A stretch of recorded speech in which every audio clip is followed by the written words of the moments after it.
चोपड़ा बल्ले तेरी तोड़ दे शील चोपड़ा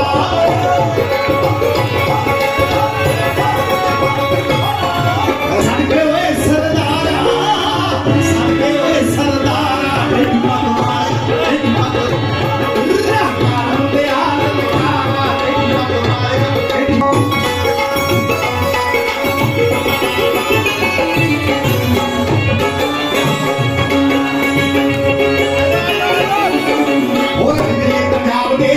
चोपड़ा